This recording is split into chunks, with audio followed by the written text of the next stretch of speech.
Assalamualaikum warahmatullahi wabarakatuh. Perkenalkan, nama saya Hikmah dari Prodi Sistem Informasi kelas B dengan NIM 2412200621. Saya di sini akan menjelaskan tentang menganalisis proses bisnis pada artikel kelima. Di sini ada 7 langkah untuk menganalisis proses bisnis. Yang pertama itu mengidentifikasi proses bisnis.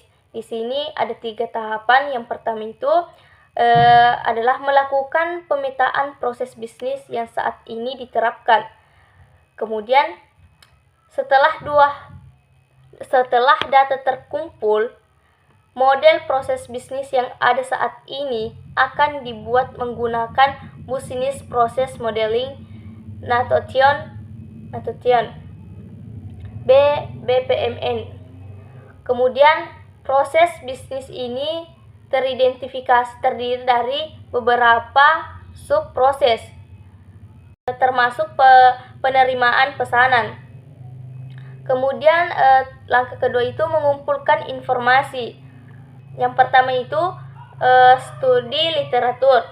Ini termasuk jurnal, artikel ilmiah dan sumber-sumber lainnya. Kemudian wawancara dilakukan dengan pemilik UMKM. Terus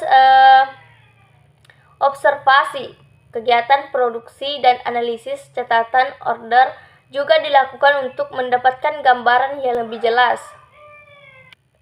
Kemudian tahap ketiga itu atau langkah ketiga itu memetakan proses bisnis. Yang pertama itu melakukan identifikasi terhadap proses yang sedang berjalan.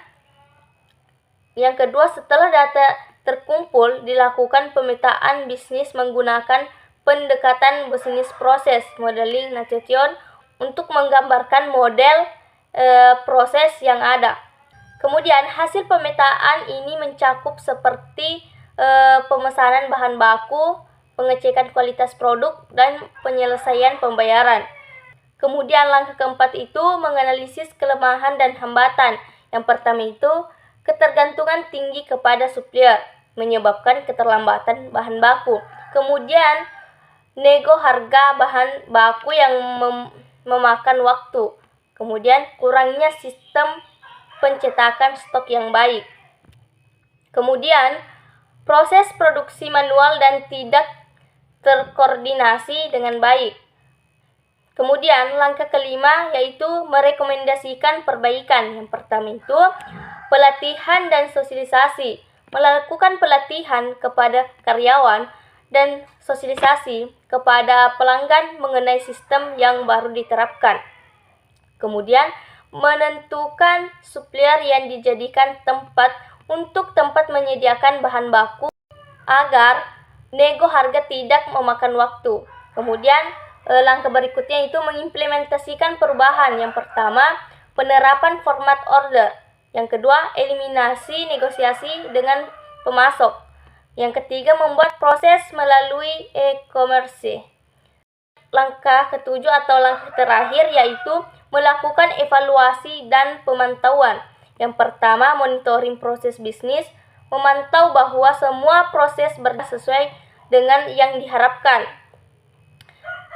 Kedua, analisis kinerja.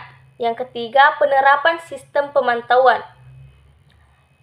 Itu saja yang dapat saya sampaikan mengenai analisis proses bisnis pada artikel kelima. Saya ucapkan dengan Assalamualaikum warahmatullahi wabarakatuh.